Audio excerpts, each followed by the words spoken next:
तो देखिए, जब हम काल सर्प दोष के बारे में बात कर रहे थे और सारे प्लानेट राहु और केतु के गर्भ में थे, तो हम उसको एक्सप्लेन करने के लिए यही कह रहे थे कि कहीं पे भी आपका ये राहु है और उसका टेल जो दिख नहीं रहा है वो केतु है, और ये जो है एंटी क्लॉकवाइज मूव कर रहा है, क्लॉक के विपरीत दिशा में ऐसे मूव कर रहा है। तो अगर गर्भ में सारे प्लैनेट्स हैं, इसका मतलब बर्थ के टाइम में ही आपका लाइफ में प्रॉब्लम है। आप जिस फैमिली में पैदा हुए हो, फाइनेंशियल प्रॉब्लम है, वहां पे दिक्कतें हैं, और आप वो सारा बचपन से ही फेस करोगे। लेकिन जब प्लैनेट दूसरे साइड में है, यानी अभी प्लैनेट कोई राहु और केतु के बीच में नहीं है, उल्टे दिशा में है, जैसे मानिए राहु एक में है और ये सात में है, तो इधर से लेके ऐसे मूव करेगा राहु, और इसके अंदर ये सारे डॉटेड पॉइंट है जो आपके प्लैनेट्स हैं, शनि मंगल, सारे मेजर प्लैनेट्स यहीं पे हैं। इसका मतलब सर्प के गर्भ में है। तो आप जब पैदा हुए तो ऑलरेडी प्रॉब्लम के साथ आप पैदा हुए हो, लेकिन वो धीरे धीरे उस प्लैनेट्स को छोड़ के बाहर जा रहा है, यानी आप प्रॉब्लम से बाहर आ रहे हैं। लेकिन ऐसा भी हो सकता है कि ये 8 नंबर घर है, 9 नंबर घर है, 10, 11 और 12, अभी सारे प्लैनेट्स यहाँ पे हैं, सैटर्न, सूर्य, चंद्रमा, मंगल, बृहस्पति। अब ये राहु क्या कर रहा है, धीरे धीरे इनको ग्रास कर रहा है, इन्हीं के और मूव कर रहा है, क्योंकि उल्टा चलते हैं राहु और केतु, और केतु भी आगे आगे निकल रहा है, और एंड में क्या होगा, धीरे धीरे धीरे धीरे ये सारे प्लैनेट्स को जो है निकल जाएंगे। इसका मतलब है शुरू में स्थिति अच्छा है, लेकिन बाद में जो है आपके लाइफ में प्रॉब्लम्स है। और किस तरीके का प्रॉब्लम, सर्प दोष का बात जब भी करेंगे, काल सर्प दोष हो, किसी तरीके का सर्प दोष हो, यूजुअली शुभ समय में ही अशुभ होना काल सर्प दोष का सबसे पहला निशानी है। घर में बहुत बढ़िया जो है शादी के लिए तैयारियां चल रहा है, लास्ट मोमेंट में किसी तरीके का प्रॉब्लम हो गया, लड़के वाले कह रहे नहीं जी हम तो शादी करेंगे ही नहीं, हमें तो इतना दहेज चाहिए। कोई रिश्तेदार जाके किसी के कान में कुछ बता दिया, जी कहाँ पे शादी कर रहे हो, आप तो फंस गए, जीवन बर्बाद है आपका। यानी अनहोनी चीजें हो रहा है। बच्चा पैदा होगा, घर में सारे खुश हैं, लेकिन पता चला बच्चा कोई डिफेक्ट के साथ पैदा हो रहा है। जॉब के लिए आपको किसी ने कह दिया, एश्योर कर दिया कि आपको मिलेगा ही मिलेगा जॉब, लेकिन पता चला आप ढूंढ ही रहे हो जॉब, सारे एश्योरेंस जो है फॉल्स साबित हो रहा है। तो जहां आप खुशी को ढूंढ रहे हैं, वहीं पे आपका खुशियों पे किसी तरीके का ग्रहण लग जाना, ये जो है काल सर्प दोष का सबसे पहला निशानी है। बहुत बिल्कुल दुखी हो आप, और जिंदगी भर दुख से रह रहे हो, आपके पास कोई अच्छा न्यूज भी नहीं है, ना कोई अच्छा होने वाला उम्मीद है, वो काल सर्प दोष का निशानी नहीं है। उसमें और प्लैनेट्स खराब हो सकते हैं। लेकिन अगर कंटिन्यूअसली आपको खुशी का माहौल मिल रहा है, लेकिन जब आप उस माहौल को एंजॉय करना चाहते हो, वो पल को जीना चाहते हो, तभी आपके साथ डिफिकल्टीज हो रहा है, प्रॉब्लम हो रहा है, तो आप समझ जाइए कि आपके साथ किसी ना किसी तरीके का सर्प दोष जो है जुड़ा हुआ है। तो अब हम देखेंगे डिटेल्स में कि वो सर्प दोष और ये काल सर्प दोष के बारे में क्या डिफरेंस है, क्या ये दोनों सेम टॉपिक हैं या दोनों अलग टॉपिक है। तो मैं पहले से आपको बता देता हूँ। काल सर्प दोष एक ऐसा दोष है जिसके बारे में एस्ट्रोलॉजर डरा डरा के पैसा कमाते हैं, लेकिन सर्प दोष के बारे में यूजुअली बहुत सारे लोग बात नहीं करते हैं। किसी को आप पूछोगे कि प्रश्न कुंडली में इसका कोई यूज है, तो आपको आधे लोग बता नहीं पाएंगे। तो हम अभी देखेंगे पहले वो जो सर्प दोष है वो किस तरीके से होता है। तो सबसे पहला है, सर्प के लिए 3 प्लैनेट्स या किसी तरीके का सेलेस्ट्रियल बॉडी, उनको हमें पहले लगाना होगा। तो राहु और केतु को हम ग्रह के तौर पे देखते हैं, छाया ग्रह, तो इसीलिए सर्प दोष में इनका रोल तो होगा ही होगा। काल सर्प दोष में आपको पता है कैसे इनका रोल होता है, लेकिन उसके अलावा भी आपके पास और एक प्लानेटरी एंटिटी रहेगा जो यूजुअली आपको एस्ट्रो से ऐप में मिलेगा नहीं। तो आपको कहाँ पे ढूंढना है इसको, जगन्नाथ होरा में देखना है, उसमें गुलिका का पोजीशन भी दिया होता है। और जो हमारा नया किताब आ रहा है, गुलिका के ऊपर ही 2 टॉपिक है, 150-200 टॉपिक है, 550-600 पेज का। तो आपको किसी भी पर्टिकुलर वार्ड को जानना है तो भी जाके आप उसमें देख सकते हैं, एनसाइक्लोपीडिया। उसके बाद कोई भी पर्टिकुलर चार्ट को एक्सप्लेन करने के टाइम में किसी भी एक्सप्लेनेशन आपको चाहिए, सेल्फ हेल्प बुक होगा तो आप देख सकते हैं, तो आपके लिए कोई इशू नहीं है। लेकिन आपको सर्व दोष जानने के लिए पहले इन तीनों का पोजीशंस देखना जरूरी है। ठीक है। कोई पूछेगा भाई सर्व दोष में दिक्कत क्या होता है, तो आपको यही समझना है कि जब जब खुशी के मौके आएंगे उस खुशी में आप शामिल होने का कोशिश करेंगे, लेकिन उसका एंड रिजल्ट कभी भी खुशी का नहीं होगा। जीवन में बहुत सारे अच्छे पल जिसके लिए आप इंतजार करते हो, जिसके लिए आप प्लान करते हो, जिसके लिए आप अपना एनर्जी, टाइम, मनी सब कुछ वेस्ट करते हो, वही एंड रिजल्ट प्रोवाइड नहीं कर पाता है। तो सर्व दोष का कारक हो गए राहु, केतु और गुलिका।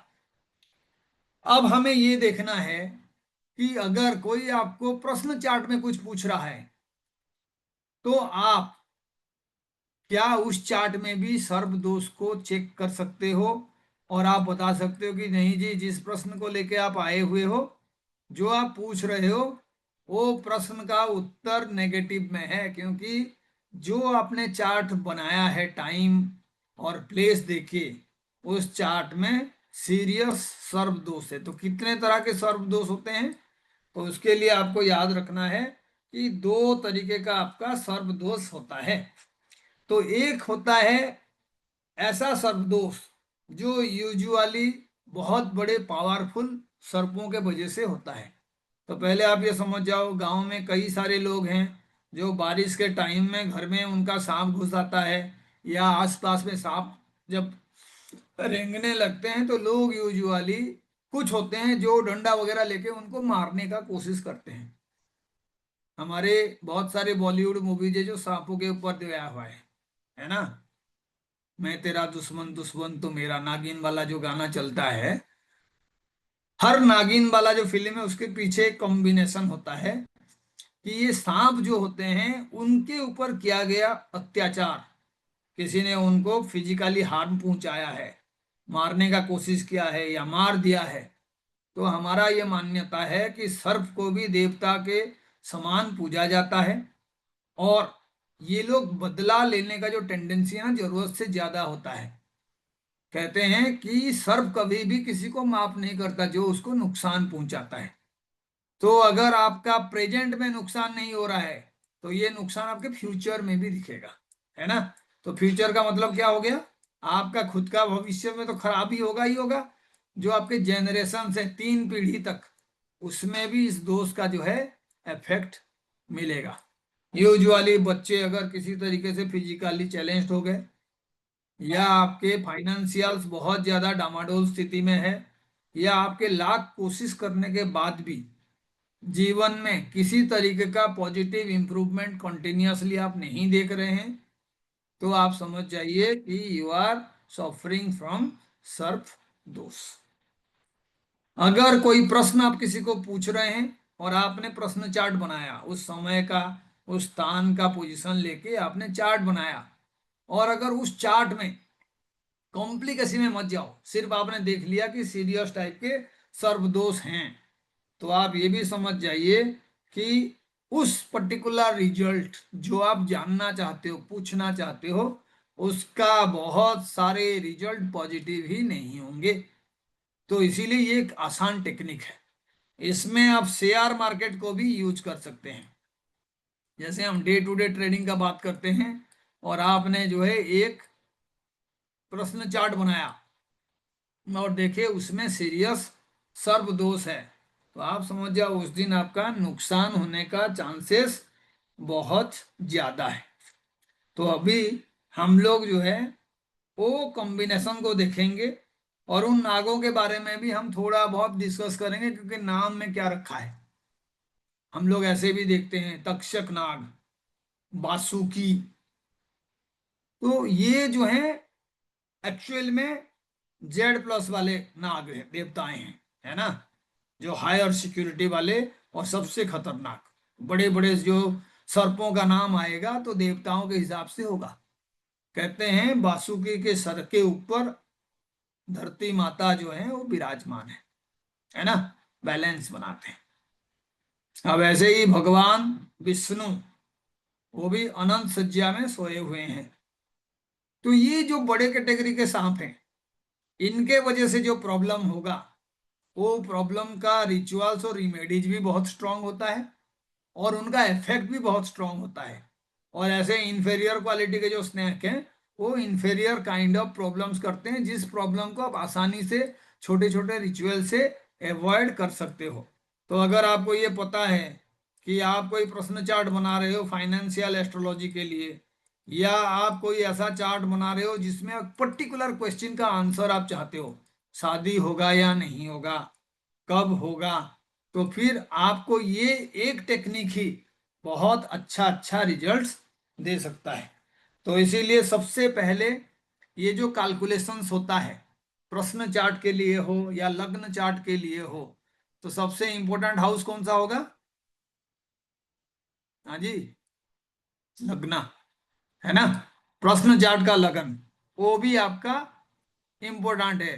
तो उसको आरूढ़ कहते हैं, प्रश्न चार्ट का जो लग्न होगा, आरूढ़ लग्न। तो आरूढ़ से आप इनका पोजीशंस काउंट करेंगे। और दूसरे केस में कहां से काउंट करेंगे? हाँ जी, चंद्रमा से। तो आपको हाउस का नंबर जो है याद रख लेना है, चंद्रमा के पोजीशन या तो आपका जो है लगन का पोजीशन। तो दोनों के पोजीशन से जब आप देखोगे और दोनों का पोजीशन ऐसा है कि ये सर्प दोष जो है बहुत स्ट्रांगली वहां से पता चल रहा है, तो आपका रिजल्ट जो है नेगेटिव होगा। और प्रश्न में आपको यूजुअली पता है हाँ या ना में आंसर किया जाता है। इससे अच्छा टेक्निक आपको मिलेगा नहीं और आप अपने लाइफ में इसको आराम से प्रूव कर सकते हैं। तो आपको पहले कॉम्बिनेशन जानना है ना। अब तक किसी को कोई डाउट है तो बताइए।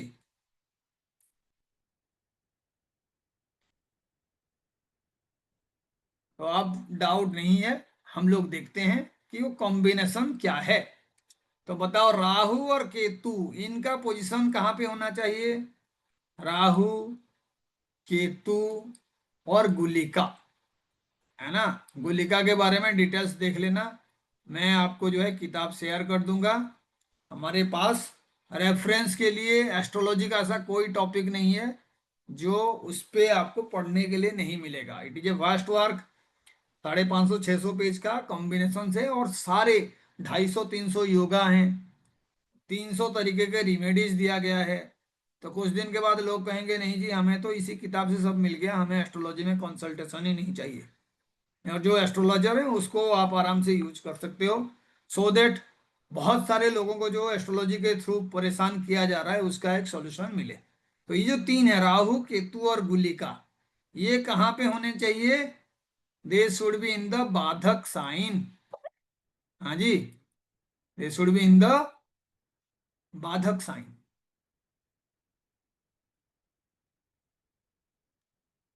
दे should be in the negative houses 6, 8 और 12। पहला कॉम्बिनेशन है ये, है ना। अब किसी ने देखा चंद्रमा से भी ये जो है इसी कॉम्बिनेशन में है, यानी आपके लग्ना चार्ट या प्रश्न चार्ट का जो लग्न है, वहां से भी राहु, केतु और गुलिका का जो पोजीशन है वो कहाँ पे है? बाधक साइन में है, 6, 8 और 12 नंबर घर में है। चंद्रमा से भी वही रिजल्ट है।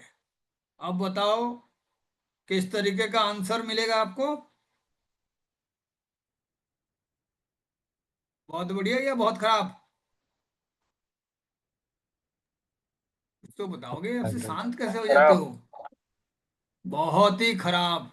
प्रश्न कुंडली का आंसर मिल जाएगा जी, इससे आसान तरीका नहीं है ना।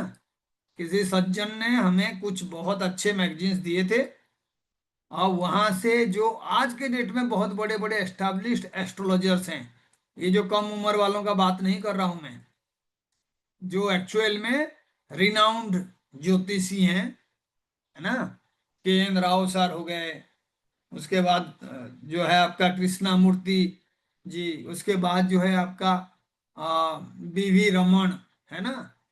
वो जब 40-50 के उम्र में आर्टिकल्स लिखे थे, वहां से कलेक्टेड जो किताबें हैं, वहां से कलेक्टेड ये आर्टिकल्स हैं।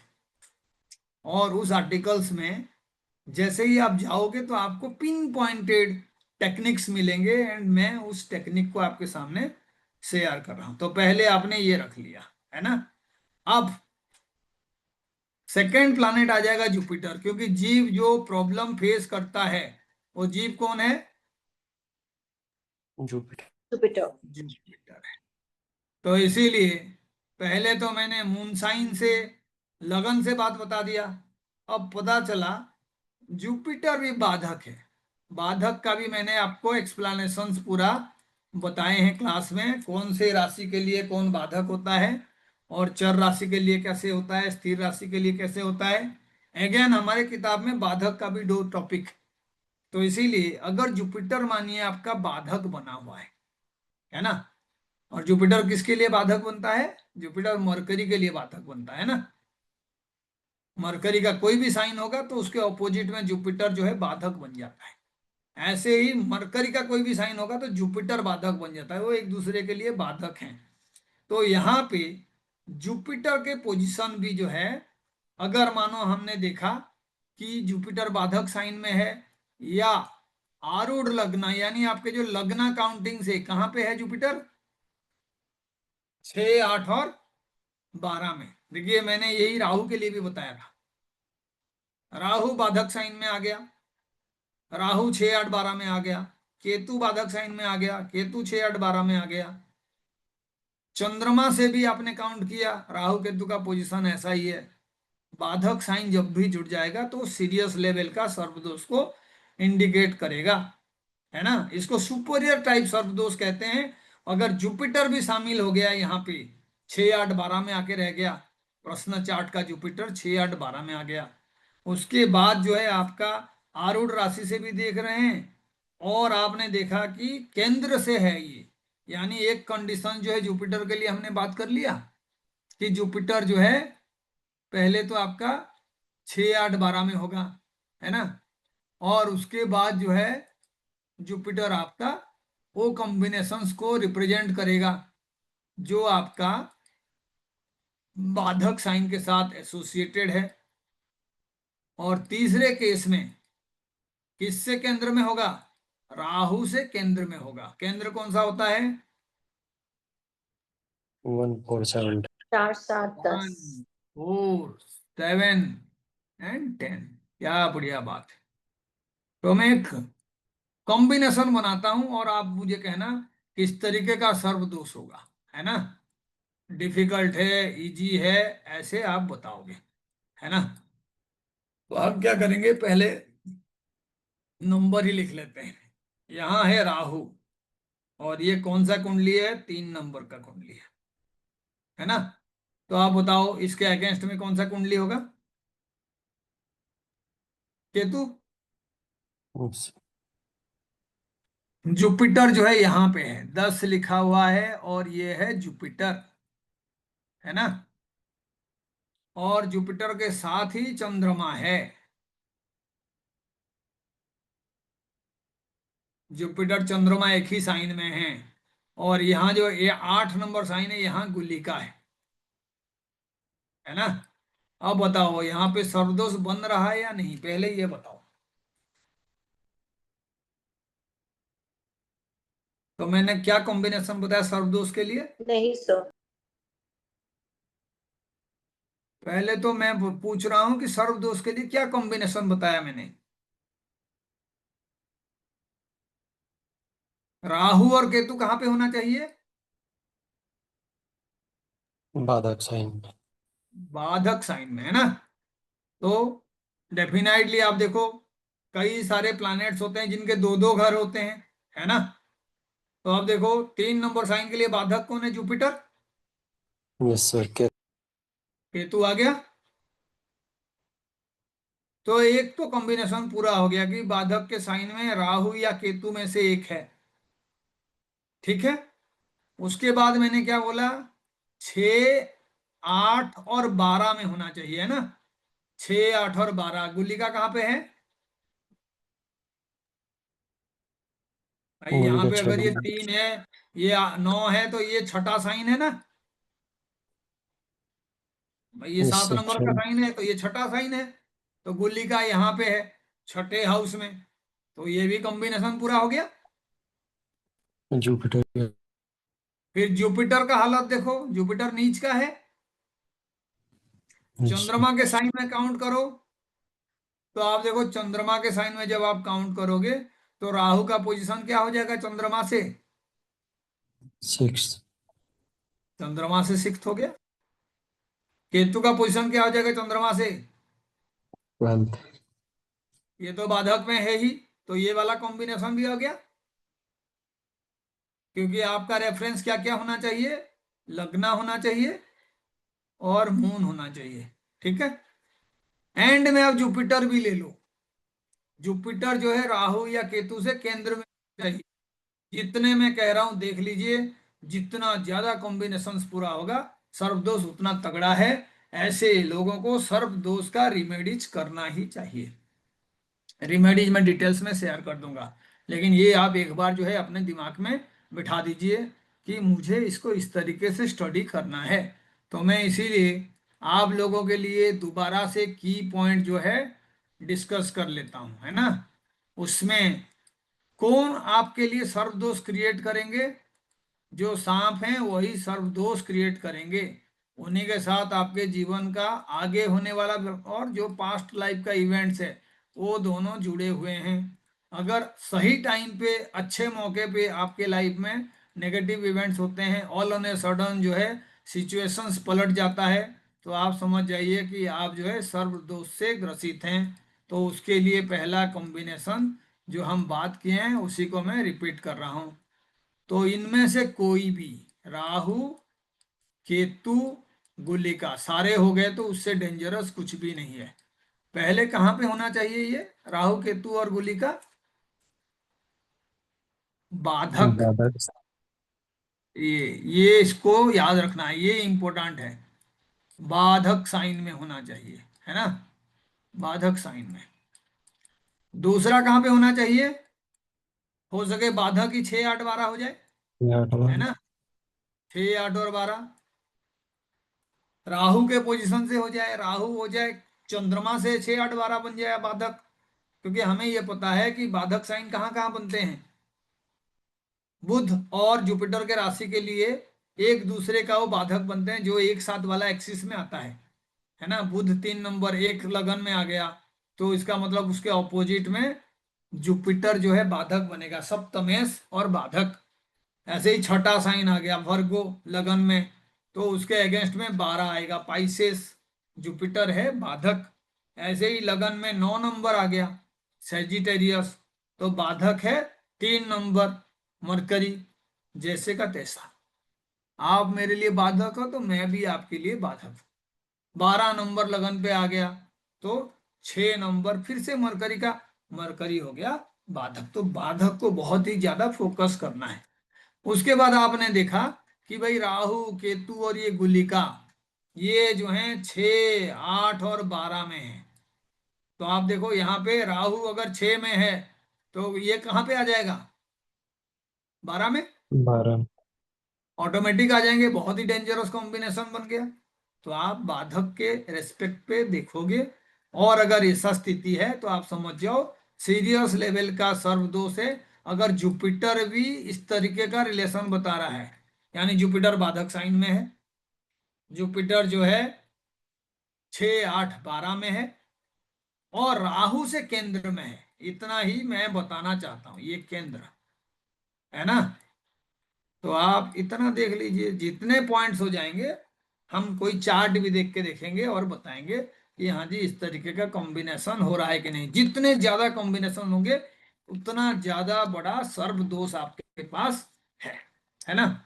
ऐसे ही आप देखिए, अगर जुपिटर बाधक का स्वामी है, यानी एक तो बाधक के साइन में होना होता है और दूसरा क्या है, खुद ही बाधक है ना। तो ये कॉम्बिनेशन पुराने वाला कॉम्बिनेशन नहीं है। पुराना वाला था जुपिटर बाधक के साइन में होना, लेकिन अभी जुपिटर खुद ही बाधक है। तो ऐसे कंडीशंस में अगर आपका प्रश्न चार्ट का लग्न मला है, या आपका जो है प्रश्न चार्ट या चंद्रमा के चार्ट से आपने देखा कि 6 8 और 12 में, है ना, आपका जो है एक तो वो आरूढ़ राशि बन रहा है, 6, 8 और 12। पहले तो आपको जुपिटर को कैसे देखना है, Jupiter should be the Lord of the बाधक साइन। तो ये मरकरी के लिए ही है, जुपिटर जो लॉर्ड बनता है, बाधक लॉर्ड। दूसरे में जुपिटर आके बाधक साइन में बैठ सकता है, लेकिन मरकरी के जो लगन है बाय डिफॉल्ट जुपिटर जो है बाधक होता है। तो आप देखिए पहले कहीं ये राहु से गुलिका से केंद्र में तो नहीं है, बाधक लॉर्ड बन के उनसे केंद्र में तो नहीं है। अगर ऐसा होता है गुलिका से, तो उसको आप इंफेरियर काइंड ऑफ दोष बताएंगे, है ना। गुलिका से अगर 6, 8, 12 में है, प्लस जुपिटर क्या है, बाधकेश। बाधक के साइन वाला बात नहीं कर रहा हूं, बाधकेश खुद ही बाधा क्रिएट करने वाला प्लैनेट। ऐसे को इंफेरियर कहते हैं। इसका मतलब है लाइफ में सर्व दोष के लिए बहुत बड़ा प्रॉब्लम नहीं होगा, रिजल्ट बहुत ज्यादा नेगेटिव नहीं होगा। छोटे मोटे मंत्र से, पूजा से, रिचुअल से या स्टोन पहनने से भी आप इन तरीके का जो एस्ट्रोलॉजी में सर्व दोष है उसका मुकाबला कर सकते हैं। ये पहला कॉम्बिनेशन है इंफेरियर बाधक कॉम्बिनेशंस का। तो जब वो लॉर्ड बन जाता है, बाधकेश बन जाता है और गुलिका से केंद्र में होता है, तब इंफेरियर होगा। लेकिन जब वो अगर बाधक साइन में आके बैठ गया और साथ में जो है राहु केतु भी क्रिएट कर रहे हैं प्रॉब्लम, और वो जुपिटर से राहु केंद्र में हो गया, केतु नहीं राहु, तब तो सीरियस प्रॉब्लम है। गुलिका भी अगर साथ में केंद्र में हो जाए तो सीरियस लेवल ऑफ आपका सर्पदोष होगा, है ना। राहु मानिए आपका कॉम्बिनेशन बना देता है सीधा गुलिका के साथ, दोनों साथ में है राहु और गुलिका। वही कहेगा राहु केतु और गुलिका साथ में है, ऐसे हो ही नहीं सकता है D1 चार्ट में, है ना। केतु हमेशा ऑपोजिट में रहेगा, लेकिन राहु और गुलिका ये दोनों साथ में हैं। और उसके बाद जो हाउसेस में गुलिका है, that is 5th, 7th and 9th, अच्छे हाउसेस में गुलिका है। गुलिका is a you can say कारक of disturbance and problems. Severe जो है प्रॉब्लम क्रिएट करने में गुलिका का बहुत बड़ा रोल है। कोई कहता है ये शनि का बच्चे हैं, कोई कहते हैं गुलिका और मंदी जो हैं, जब रावण ने कोशिश किया इंद्रजीत के चार्ट बनने से पहले सारे प्लानेट 11th हाउस में रह जाएं इच्छा पूर्ति के भाव में, तो शनि ने अपना पैर आगे कर दिया और रावण ने वो हिस्सा को काट दिया। तभी शनि धीरे धीरे चलते हैं, लंगड़ा लंगड़ा के चलते हैं। और इंद्रजीत का वध भी हुआ इसी वजह से, इंद्रजीत मारा गया, रावण का सारा प्लान जो है वो चकनाचूर हो गया। तो ऐसे केसेस में अगर राहु गुलिका साथ में बन रहे हैं और ये जो पोजीशन है 5, 7, 9 वाला, तो भी आपका जो है सर्वदोष होगा। और राहु से केंद्र में जुपिटर होने से भी हो रहा है, राहु के केंद्र में मार्स होने से भी होगा, और राहु के केंद्र से शनि भी होने से होगा। लेकिन ये सारे इंफेरियर क्वालिटी के हैं, है ना। तो आप अभी सारा परमुटेशन कॉम्बिनेशन लगा लोगे। किसी का राहु जो है बाधक साइन में है, राहु बाधक साइन में है, उसके बाद जो है राहु से गुलिका केंद्र में है या साथ में है, और जुपिटर से भी वो केंद्र का कॉम्बिनेशंस बना रहे हैं, तो आप समझ जाओ ये जो है सीरियस लेवल ऑफ सर्व दोष है। मिनिमम लेवल ये है क्योंकि ये अच्छे हाउसेस में बन रहा है, 5, 7 और 9, दो दो ट्राइन हाउस हो गए, एक केंद्र हाउस हो गया, इधर बच जाएंगे, छोटे लेवल का प्रॉब्लम है। लेकिन जहां पे भी आपका राहु और गुलिका ये किसके साइन में आ गए, खुद ही आके बैठ गए बाधक साइन में, और इनसे केंद्र में मंगल रह गया, शनि रह गया, जुपिटर रह गया, तो दोष को बढ़ावा मिलेगा, है ना। और वो जब बढ़ावा मिलेगा तो आपको ये सुपीरियर टाइप का समझना पड़ेगा। तो आप कहोगे सर हर चार्ट में तो ये दोष होगा, ऐसा कोई भी चार्ट नहीं है जहां पे लाइफ में नेगेटिविटी नहीं है, खाली पॉजिटिव वाला। मैं तो आज तक किसी इंसान से मिला नहीं। नेगेटिव तो बीच बीच में आ ही जाते हैं। अंधेरा नहीं होगा तो दिन के बारे में पता ही नहीं चलेगा, क्योंकि आप डिफ्रेंशिएट ही नहीं कर पाओगे कि ये अंधेरा है और ये दिन है।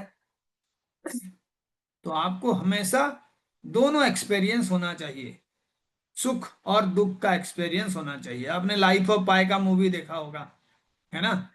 तो एक आइलैंड में जाके बोट रुक जाता है मिस्टर पाई का। उस आइलैंड में बहुत सारे छोटे छोटे ऐसे एनिमल्स होते हैं जिन्होंने जिंदगी में कभी टाइगर देखा ही नहीं है। तो इसीलिए उन्हें पता ही नहीं है कि टाइगर खा भी सकता है। टाइगर एक डरावना एनिमल है, टाइगर से उनको हार्म भी पहुंच सकता है।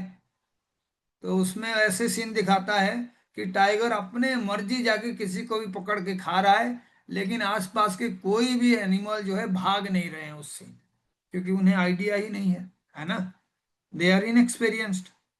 तो इसीलिए जिसका भी लाइफ में एक्सपीरियंस है कि बाधक का साइन डेंजरस है और राहु केतु और गुली का उस कॉम्बिनेशन में सीरियस इश्यूज बनाएंगे, केंद्र में रहना चाहिए, मंगल से केंद्र में, शनि से केंद्र में, क्योंकि राहु केतु सर्व दोष बनाते हैं जब इन सारे प्लैनेट्स को निगल जाते हैं। तो केंद्र में रहने का मतलब है कि ये प्रॉब्लम बढ़ गया। लेकिन ट्राइन हाउस इन्वॉल्व हो जाए या 7, 5, 7 और 9, तो ये क्या है प्रॉब्लम? छोटा है बड़ा है? छोटा है। This is a small problem, है ना? तो ये सारे कॉम्बिनेशन मैंने बता दिया। राहु अगर बाधक साइन में है लेकिन उसके साथ चंद्रमा का एस्पेक्ट है या कंजंक्शन है ना, तो ये छोटा टाइप का दोष है। जबकि राहु और केतु का सबसे बड़ा दुश्मन सूर्य और चंद्रमा होते हैं।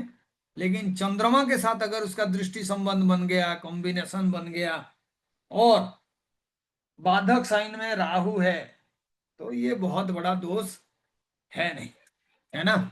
क्योंकि अल्टीमेटली देवताओं में से जो हराएंगे भी उनको, जो उनको युद्ध करेंगे, जो उनका स्कीम को बाहर जाके बताएंगे कि भाई साहब ये तो अपना बेस बदल के ना हमारे लाइन में देवता बन के बैठा हुआ है, इसका पहले से व्यवस्था कर लो, तो वो भी चंद्रमा और सूर्य हैं। तो अगर चंद्रमा का दृष्टि संबंध बन गया राहु के साथ और राहु बाधक साइन में है, तो कोई सुपरियर काइंड ऑफ सर्व दोष नहीं है, वो इंफेरियर काइंड ऑफ सर्व दोष है। ठीक है, तो इतना हमने बता दिया। अब जो सांपों का नाम है वो भी मैं बता देता हूं, लेकिन इसके साथ बहुत ज्यादा हमारा रिलेशनशिप याद रखने का हो सकता है। कभी बताओगे तो लोग खुश हो सकते हैं, हाँ जी ये सांपों का नाम भी जानते हैं और ये उसी के साथ आपको बता रहे हैं कि इस तरीके का दोष हो सकता है। तो जब हमारे पास भी इंफॉर्मेशन है तो उसको शेयर कर देना चाहिए। अच्छे सांप और जो है बुरे सांप। अच्छे और बुरे का मतलब है powerful and inferior, small kind of snake.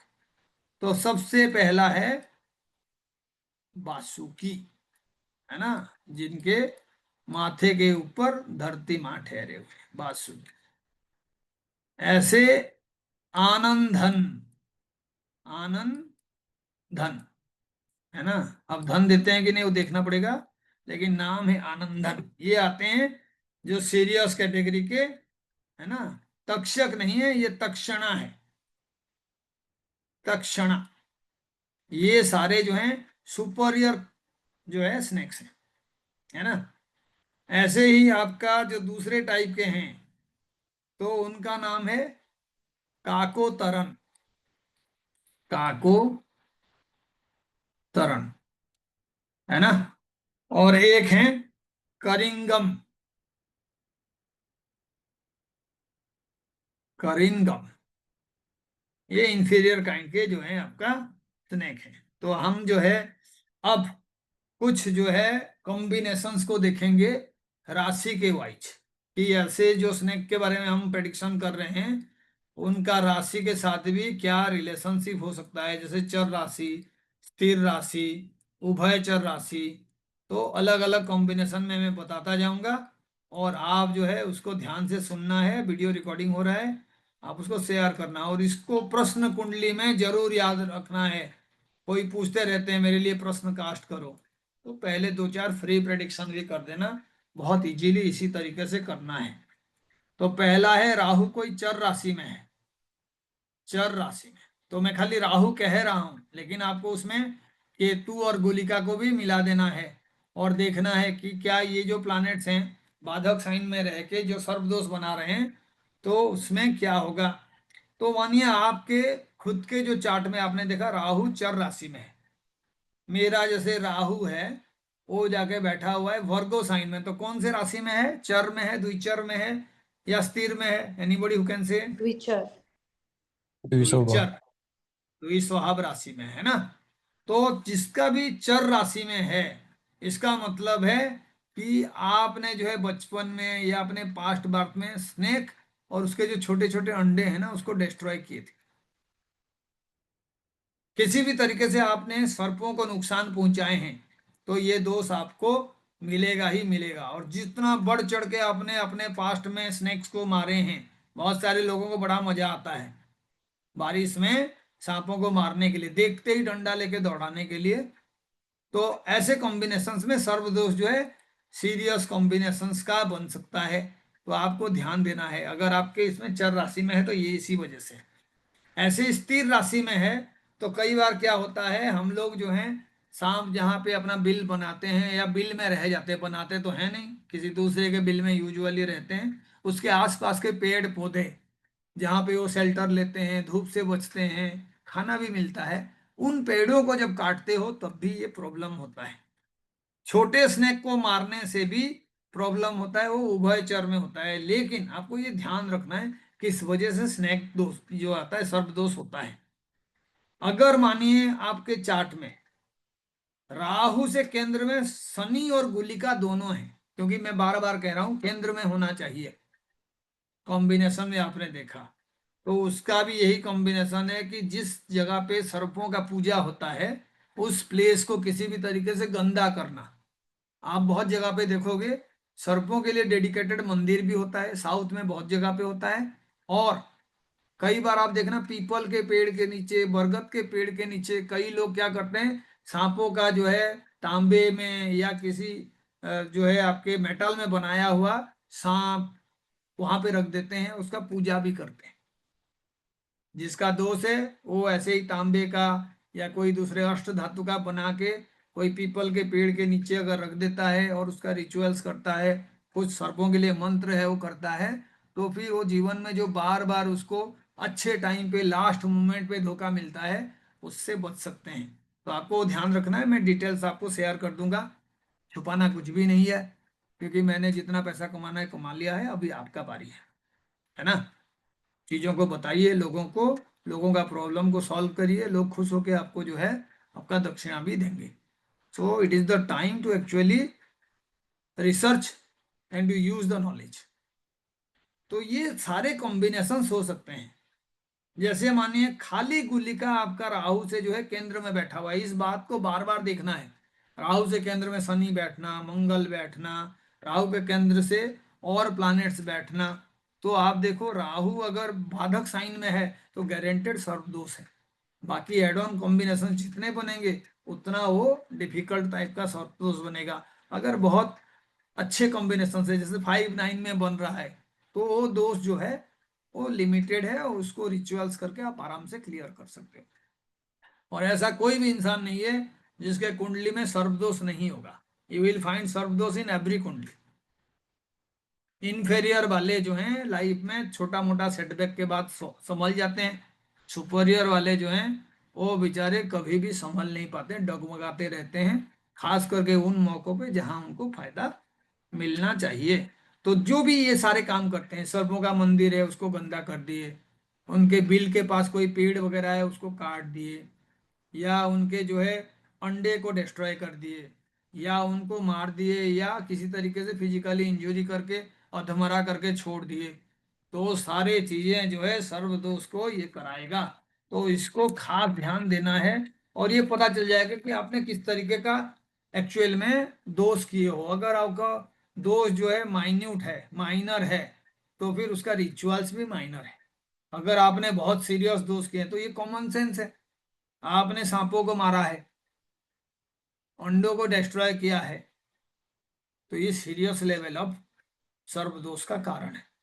मंदिर को आपने अनजाने में जाके गंदा कर दिया, पता ही नहीं चला, किसी ने सांप का पूजा किया था वहां पे, किसी ने जो है सांप का अष्ट धातु का बनाया हुआ मूर्ति रख दिया है और आपको पता ही नहीं है, किसी तरीके से आपने उसको जो है आपने ध्यान नहीं दिया, गलती हो गया, वो इंफीरियर काइंड ऑफ सर्वदोष है ना। तो आपको ये पहले देखना है। उसके बाद कौन से हाउस में ये बन रहा है, तो खास करके इसके लिए राहु का पोजीशन देखा जाता है। ठीक है, राहु का पोजीशन, जैसे मानिए सर्वदोष बन रहा है और राहु बाधक के साइन में है, ये तो होना ही जरूरी है, बाधक के साइन में होना।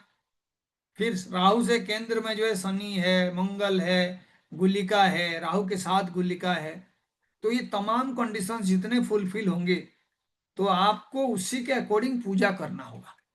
तो आप ये मान के चलिए कि डिफरेंट डिफरेंट पोजीशंस में राहु है, तो हम उसके लिए कुछ जो है उपाय आपको शेयर कर देंगे, आप उसको देख लीजिएगा। और इसके लिए अलग अलग पूजा का नाम दिया हुआ है, आप किसी भी पंडित को बुला के वो पूजा करा सकते हैं, या तो आप जो है उसके लिए रिलेटेड रेमेडीज कर सकते हैं। फॉर एग्जाम्पल जैसे राहु फोर्थ हाउस में है, किसी का भी राहु फोर्थ हाउस में है, बाधक साइन में हो गया तो बहुत डिफिकल्ट है, लेकिन मानिए फोर्थ हाउस में है, तो ऐसे कॉम्बिनेशंस में आपको करना क्या है, आपको जो है कोई भी ऐसा एक मंदिर जहां पे सर्पों का पूजा होता है, या आप शिव का ही मंदिर हो जाए, वहां पे सांप का एक अष्ट धातु का या तांबे का बनाया हुआ मूर्ति आप वहां पे दान दे दीजिए, लेकिन खाली दान मत दीजिए, जैसे उसका पूजा भी वहां पे हो, तो आपका फोर्थ हाउस वाला जो राहु है उससे रिलेटेड दोष बच जाएगा। फोर्थ हाउस का राहु होगा तो अशांति होगा लाइफ में, किसी भी तरीके से आपके पास अगर पीस आता भी है, वो पीस जो है फ्लक्चुएट होगा और 15 दिन में 20 दिन में हालत बदल जाएगा। आप लोगों को माँ के वजह से कष्ट होगा, माँ का तबीयत खराब हो गया, या माँ आपको जो है किसी तरीके से परेशानी का कारण बन रही है, या आप माँ का सेवा ही नहीं कर पा रहे हो, मातृभूमि से दूर हो गए हो आप, फोर्थ हाउस से रिलेटेड जो खुशियां मिलना चाहिए नहीं है, घर आए आपको ऐसे लग रहा है कि कहीं पे मुझे छोड़ के चला जाना चाहिए, इसमें जगह पे मेरा पीस नहीं है, तो फोर्थ हाउस का राहु है, तो आपको ऐसे आइडल जो है दान करना चाहिए। अब हमने ये भी बात किया था कि 6 8 12 में हो, तो राहु 12 नंबर घर में है, तो उसके लिए स्पेशल पूजा जो है किया जाता है। राहु मानिए किसी का 7th हाउस में है, या आपके जो प्रश्न कुंडली है वहां से 7th में राहु आ गया, या एसेंडेंट में राहु आ गया, तो फिर शिव जी को दूध से अभिषेक करना चाहिए, या जहां पे भी सर्प का मंदिर है वहां पे आप जाके दूध से अभिषेक करिए, है ना, जलाभिषेक करते हैं, ऐसे ही आप दूध से अभिषेक करिए। एसेंडेंट चर राशि है आपका, और इस तरीके का कॉम्बिनेशन हो रहा है, यानी आपका एसेंडेंट में चर राशि फॉल कर रहा है और उसके साथ सर्व दोष भी आपका आ रहा है, एसेंडेंट से रिलेटेड हो गया या मून से रिलेटेड हो गया, तो आपको सर्पों का और उनके अंडे का कितना इमेज देना चाहिए, 11 जो है ऐसे आपका मूर्तियां बना के छोटे छोटे ही सही दान कर देना चाहिए। अगर एसेंडेंट स्थिर राशि में है तो ऐसे में 9 जो है इस तरीके का मूर्तियां दान करना चाहिए, और अगर ये उभयचर राशि में है तो 7 जो है आपको इस तरीके का मूर्ति करके दान करना चाहिए। तो नंबर याद रखना है आपको 11 9 एंड 7। अब देखो चर राशि के लिए बाधक कौन होता है, 11th lord, 11th लॉर्ड, तो इसीलिए 11। स्थिर राशि के लिए बाधक कौन होता है, 9th, 9th, इसीलिए 9। उभयचर राशि के लिए कौन बाधक होता है, 7th लॉर्ड, तो इसीलिए 7 हो गया। क्या याद रखना है उसमें, है ना। अगर आपका सर्वदोष जो है सुपीरियर काइंड का है, बहुत सारे प्लैनेट्स जो है अफेक्टेड हैं, सारे राहु के केंद्र में है, राहु खुद ही बाधक साइन में बैठा हुआ है, गुलिका बाधक साइन में बैठा हुआ है, राहु के साथ बैठा हुआ है, केतु उसके ऑपोजिट में कहीं पे ऐसी जगह पे बैठा हुआ है, कि उसका भी इन्फ्लुएंस बन गया। ऐसे कौन सा प्लानेट है जिसका दो ऑपोजिट हाउसेस अपना साइन होता है? कोई प्लानेट है ऐसा?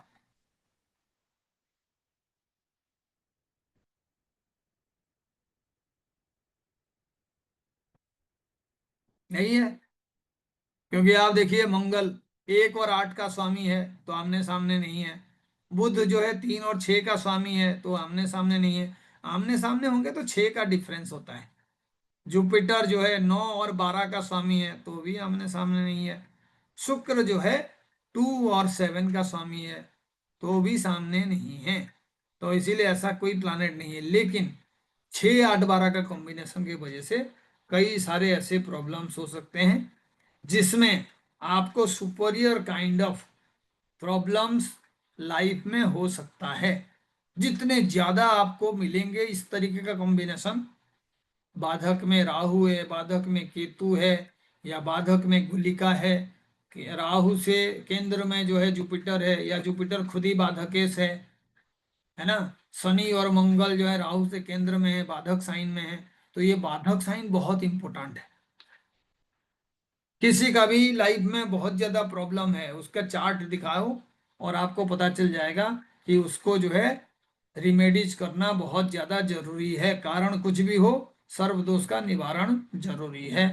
लेकिन जब इस तरीके का आपका सीरियस लेवल का सर्व दोष होगा तो आपको जो है गोल्ड में यूजुअली बना के दान करना चाहिए, जो हमारे शास्त्र हैं उसी के अकॉर्डिंग। लेकिन अगर इंफीरियर क्वालिटी का आपके सर्वदोष है तो कॉपर से बना के आप वो दान कर सकते हैं, है ना।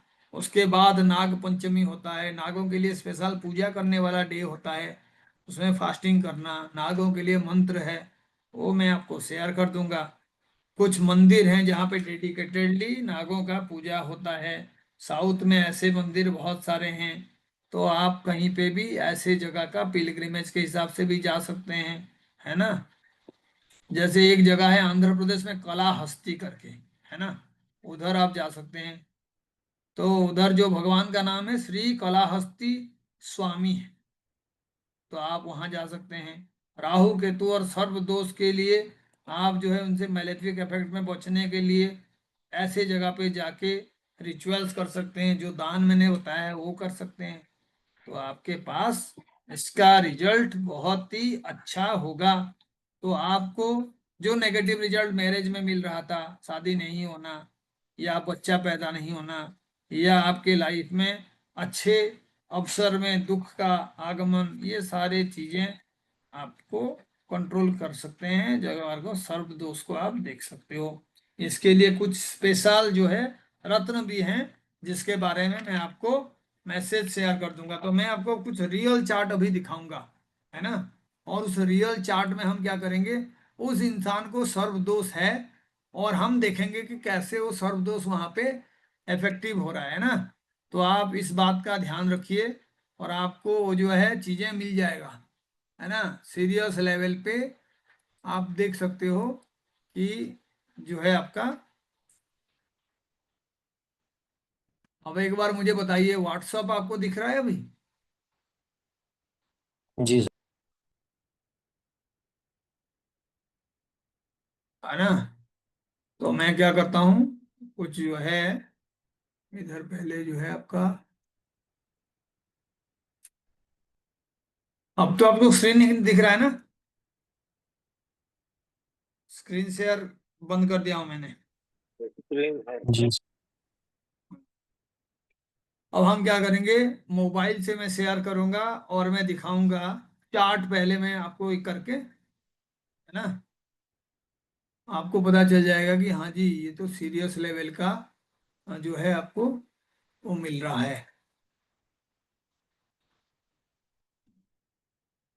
पोस्ट,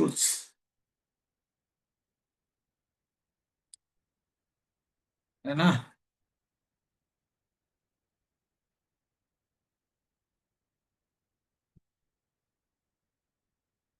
तब तक आपको कुछ पूछना है तो आप पूछ सकते हैं जब तक मैं स्क्रीन शेयर करूं,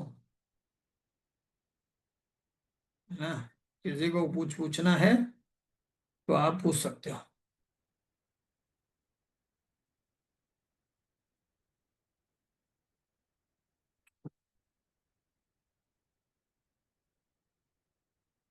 किसी को कुछ पूछना नहीं है?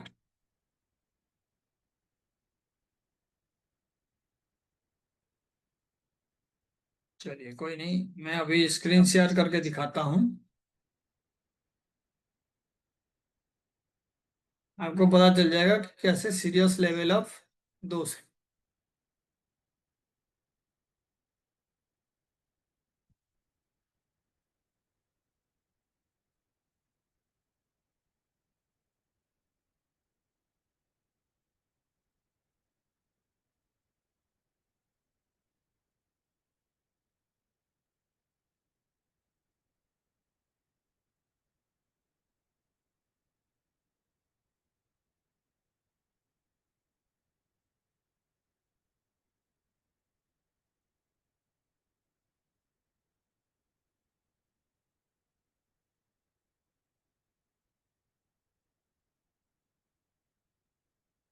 एक चार्ट शेयर किया हूं, पहले इसको देख के मुझे बताओ सर्वदोष है या नहीं है, कैसे हम देखेंगे।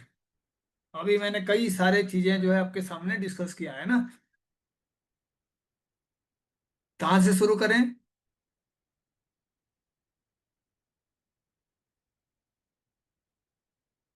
सबसे कौन सा वर्ड को हमने बार बार यूज किया था जब हमने ये डिस्कशन किया था?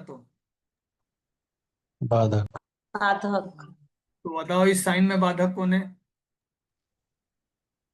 Libra sign. तो ये आपका जो है स्थिर राशि है। Yes sir. लग्न जो है स्थिर राशि है ना। जी सर। 1 2 3। तो पहला वाला जो है आपका चर राशि है, 2 नंबर स्थिर राशि है, और 3 नंबर जो है वो उभयचर है, डुएल। तो ऐसे ही आपका लास्ट में आता है 10 11 और 12।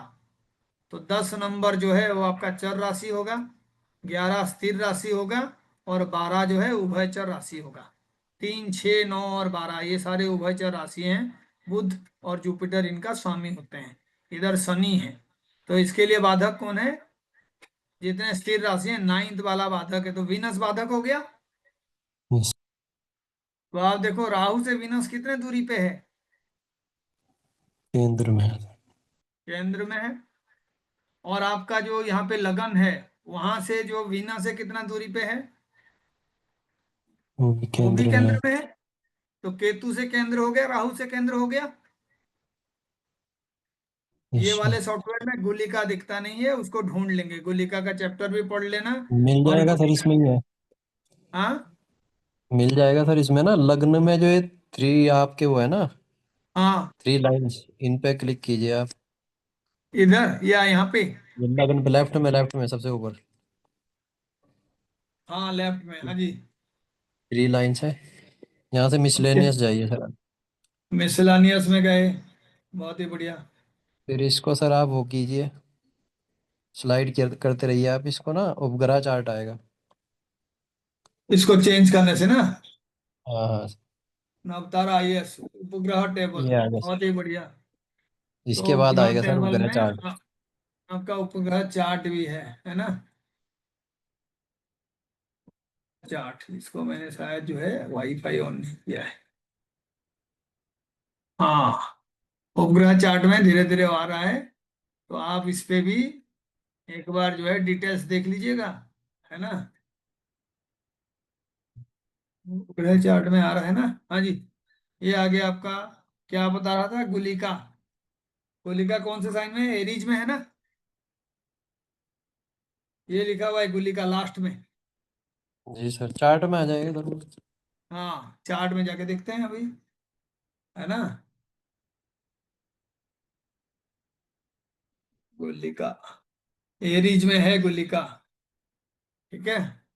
अब देखो गुलिका जो है, आप कॉम्बिनेशन से अब ध्यान दो कि 1 नंबर में गुलिका है, तो गुलिका के साथ चंद्रमा आ गया। मैंने बताया था चंद्रमा के टाइम में एक तो कई बार होता है कि आपका जो है इंफेरियर काइंड ऑफ कॉम्बिनेशंस बनता है।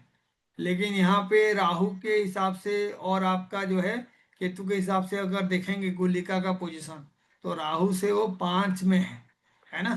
तो ये वाला कॉम्बिनेशन 5 7 9 जब भी आ जाए, तो आप समझ जाओ इंफीरियर काइंड का है। लेकिन बाकी जो बाधक साइन से रिलेटेड हो गया, तो यहाँ पे बाधक का साइन कौन सा हो गया?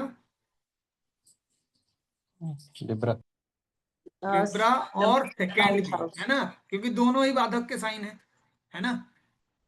बाधकेश का साइन तो हो गया 7 नंबर, लेकिन जो वीनस है बाधकेश उसका दोनों साइन है, तो बाधक के साइन में होना या वो केंद्र में होना। तो यहाँ पे बहुत सारे कॉम्बिनेशंस बन रहे हैं जहाँ पे वीनस जो है केंद्र में है राहु केतु से, और गुल्लिका से देखिए पोजीशन क्या है, 7। 8 नंबर पोजीशन है ना।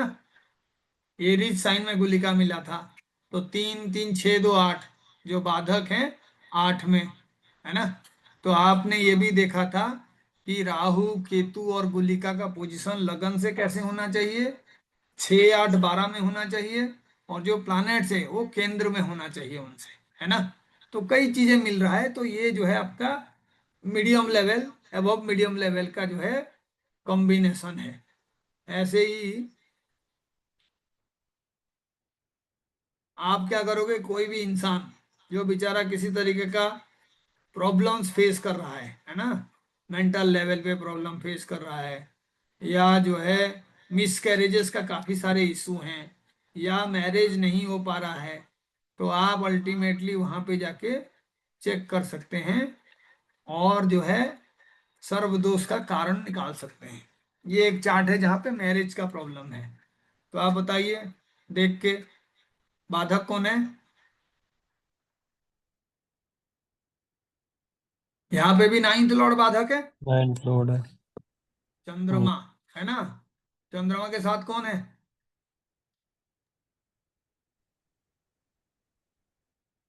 बाधक के साइन में शनि यस है ना। और देखिए राहु से शनि का क्या पोजीशन है, 10 पोजीशन हो गया। 10th। यस। केतु से क्या पोजीशन हो गया, 4th। 4th पोजीशन हो गया। लग्न से केतु कहाँ पे है, 6th 6th। हाउस में। लग्न से राहु कहाँ पे है, 12th में। 12th। मून से राहु कहाँ पे है, 2nd। सेकंड में। मून से केतु कहाँ पे है, 8th में। 8th में। बहुत सारे कॉम्बिनेशन आ रहे हैं, फिर हम क्या करेंगे उस पे जाके एक बार उसको भी चेक कर देंगे। तो आपने क्या बताया था, मिसलानियस में जाना है, उसके बाद क्या करना है, इसी में आएगा तारा अपग्रेड उपग्रह उपग्रह चार्ट, टेबल। इसमें ना चार्ट ही है जी सर। उपग्रह चार्ट भी आ गया। चार्ट में आप देखिए गुलिका कहाँ पे है, 11th देखिए से। पूरा चंद्रमा के साथ ही है, हो गया काम। बाधक के साथ आ गया ना, जो जीके लिखा हुआ है बाधक के साथ है। बाधकेश जो है चंद्रमा है। तो आप देखो गुलिका का पोजीशन भी जब नोट करोगे आप, तो भी आपको कई सारे कॉम्बिनेशन मिलेगा।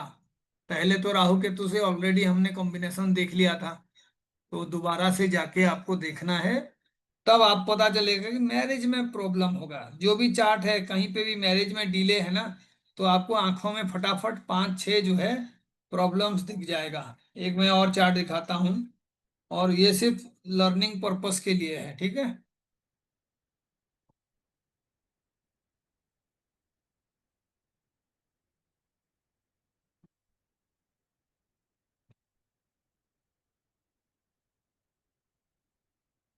लर्निंग पर्पस के लिए है, दिखाते हैं।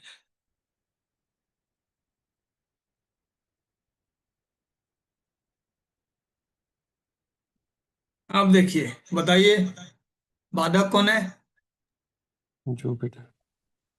बाधक जो है जुपिटर है। जुपिटर आ गए 12th में लग्न से, 8th में है। यस। चंद्रमा से कहाँ पे आ गए, 7th। चंद्रमा से 7th में, ठीक है। उसके बाद आप देखो लग्न से राहु कहाँ पे आ गया, 6 8 12, 8th। 8 में आ गया, है ना। उसके बाद आप देखिए जो आपका जो बाधक है जुपिटर, उसका दूसरा साइन कौन है, मंगल। ये मंगल जहाँ बैठा हुआ है ना। Yes sir. तो आप उसको भी देखेंगे, उस बाधक के साथ प्लैनेट्स का रिलेशनशिप होना चाहिए। पहले राहु केतु और गुलिका, तो एक बार गुलिका का भी पोजीशन देख लेते हैं। ठीक है, और आप उसके बाद जाके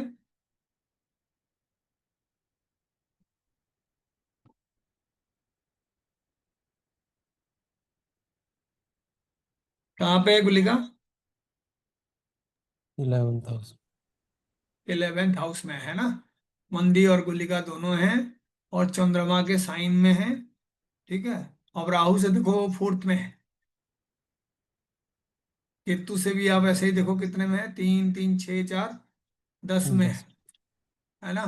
ये कॉम्बिनेशन से पता चल जाएगा। फिर चंद्रमा का चार्ट देख लो, और चंद्रमा से देखो, चंद्रमा से राहु कहाँ पे है? 3rd में। 3rd तो में। 3rd का कॉम्बिनेशन दिया नहीं हुआ है। चंद्रमा से 6th और जी। 8, 6 8 12 को पहले देखना है। तो चंद्रमा से गुलिका छठे फिफ्थ में में। देखो, गुलिका आ गया। उसके बाद आप देखो 7 8 9, ठीक है, केतु आ गया। तो ये एवरेज लेवल का है प्रॉब्लम, ठीक है। वो देख लेना। अगर आपको बहुत सारे नेगेटिव मिले तो फिर आप समझ जाइए कि सीरियस लेवल ऑफ सर्वदोष जो है। तो आज के लिए मुझे लग रहा है काफी है ये। आप अभी इसको जो है प्रश्न कुंडली में भी यूज कर सकते हैं। बात समझ रहे हैं? प्रश्न कुंडली में कैसे यूज करोगे?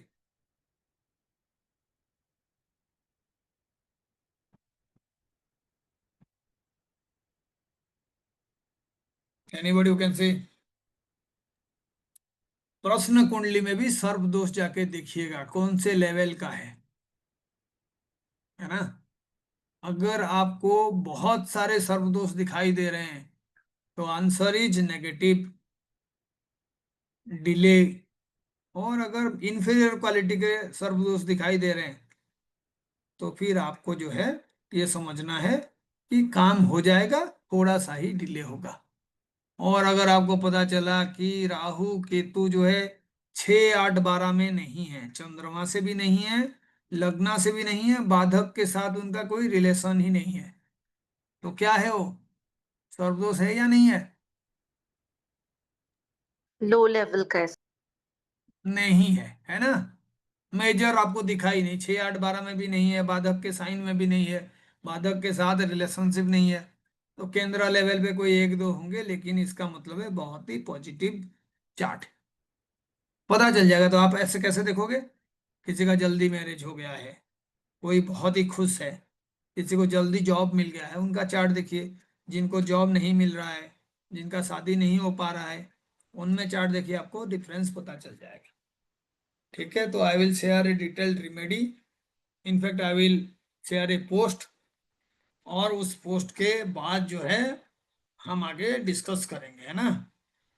तो हम लोग जो है यहाँ पे, ये आपको दिख रहा है अभी तक भी स्क्रीन? यस। स्क्रीन दिख रहा है ना? हम करते हैं, अभी देखते हैं।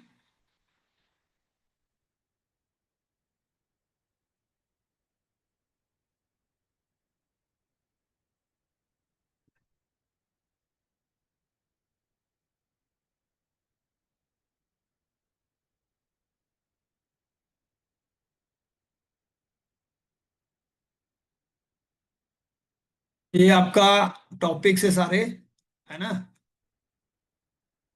तो आप जो है इतने सारे टॉपिक्स यहाँ पे, एस्ट्रोलॉजी का जो एनसाइक्लोपीडिया है उसको मेंशन नहीं किए हैं। ये सारे टॉपिक्स चार्ट के साथ, कलर पिक्चर के साथ जो है प्रेजेंट किया गया है।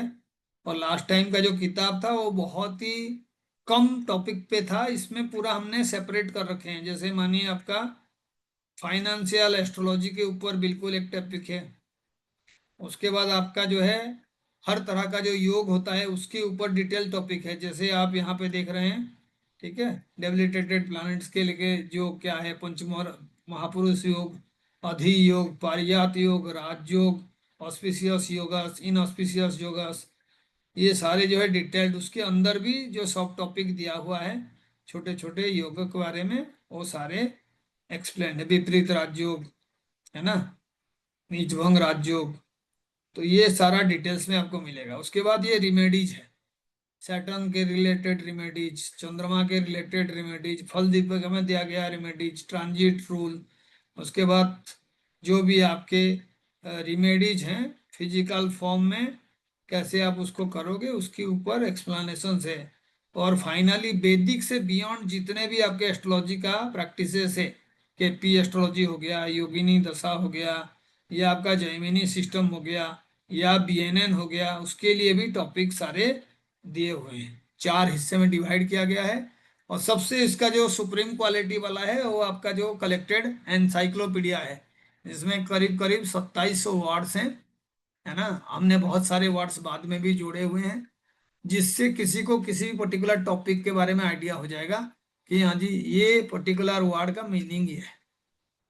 तो मैं आपको सजेस्ट करूंगा, आप लोग सारे जो भी स्टूडेंट्स हैं, ये हमारा टोटल जो टीम वर्क है उसको सक्सेसफुल बनाने के लिए बाकियों को भी बताइए। और ऐसे भी जितने लोग पढ़ेंगे, मुझे लग रहा है उसके आगे वो डेफिनेटली वर्ड ऑफ माउथ में इसको स्प्रेड करेंगे। एंड जितने भी हमारे साथ को ऑथर्स हैं, मैंने शुरू में भी बोला था कि मैंने वहाँ पे डेडिकेटेडली 20% ऑफ द मनी जो भी हमारा कलेक्शन होगा, प्रॉफिट, उसको मैं इक्वाली शेयर करूंगा। ठीक है। So we are going to get very good feedback and success of the book. और आगे जब हम फिर से किताब कोई लिखेंगे, तो इस बार मैं चाहता हूं कि खाली रिमेडीज के बेस पे एक किताब बने। ये आपका मंत्रा के रिलेटेड रिमेडीज है, डेटी के पूजा के रिलेटेड रिमेडीज हैं, स्टोन्स के रिलेटेड, रत्ना कैसे पहनना है उसके रिलेटेड रिमेडीज हैं, और उसके बाद जो रिचुअल्स हैं कौन से तिथि में करना चाहिए, और वाटर रिलेटेड रिचुअल्स क्या है, फायर रिलेटेड रिचुअल्स क्या है, एयर रिलेटेड रिचुअल्स क्या है, हम उसके ऊपर एक्सटेंसिवली वर्क करें। तो जो लोग इंटरेस्टेड हैं काम करने के लिए, आप मुझे इनबॉक्स करिएगा, क्योंकि ये एक हिसाब से समाज के लिए एक सेवा भी है, और ऊपर से ये जो है बहुत लोगों का काम आएगा। तो ये सिर्फ मेरा कंट्रीब्यूशन नहीं है, I am no one without all of you. आप लोगों ने जो मुझे अभी तक एक मौका दिया है टीचर बनने का, पढ़ाने का, खुद पढ़ने का, I will always be indebted to all of you. Thank you so much and नमस्कार। ठीक है, thank you sir, Thank you नमस्कार। very much, sir. नमस्कार जी। Namaskar, sir.